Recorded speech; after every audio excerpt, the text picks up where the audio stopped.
Ce livre, c'est une somme d'entretiens que j'ai eu avec Edmond Siméon et qui ont duré assez peu de temps finalement parce que son décès est intervenu le 14 décembre dernier et qu'il s'est trouvé que ces entretiens, nous les avions terminés quand il est mort. Et ces entretiens étaient préparés de part et d'autre puisque effectivement c'était une convergence. Il fallait laisser un livre testament, un livre témoignage, c'est ce qu'il voulait. Et c'est dans ce sens que nous l'avons fait, que nous avons mené les entretiens et qu'ensuite j'ai effectivement écrit ce livre. Combien y a-t-il eu d'entretiens? Combien de temps ont duré ces entretiens?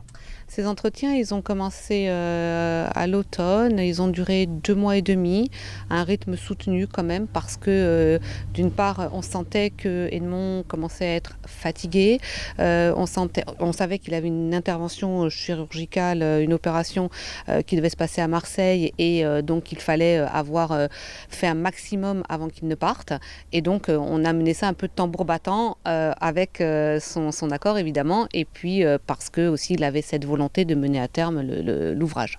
Alors, que peut-on trouver justement dans ce livre testament? Qu'est-ce qu'il voulait laisser? Alors, c'est le mot, il voulait laisser un testament, mais au sens latin de testimonium, un témoignage, le témoignage d'une vie, d'un parcours, mais pas forcément d'une vie personnelle, surtout un parcours engagé, un parcours de militant, le parcours d'un homme qui était un humaniste, qui était un médecin, qui était un homme de paix, un homme qui a milité toute sa vie pour la démocratie, pour la paix et pour voir évoluer son pays, son île, d'une manière satisfaisante. Et satisfaisante pour lui, ça signifiait trouver un équilibre à la fois dans toutes les questions de justice, dans toutes les questions de société, dans toutes les questions qui pouvaient contribuer, encore une fois, à l'évolution et au bien-être de tous les Corses. Alors, donc vous qui l'avez côtoyé sur ces derniers mois, qui était finalement celle qui avait recueilli ce testament, qu'est-ce qu'on ressent quand on écrit justement ce livre?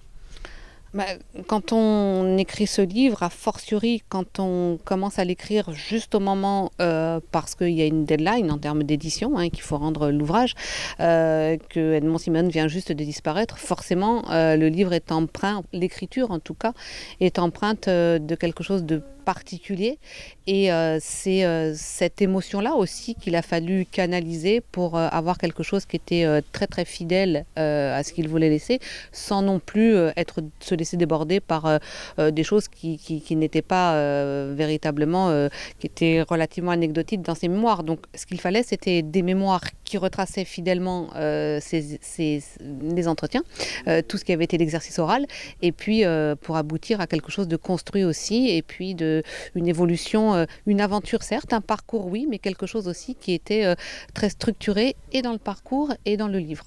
Quel regard portez-vous sur ce livre? Eh bien, d'abord, j'admire beaucoup celle qui l'a écrit parce que je trouve ce livre tellement bien écrit, tellement facile à lire. Et par contre, mon regard à moi, c'est un regard plein de larmes. Voilà.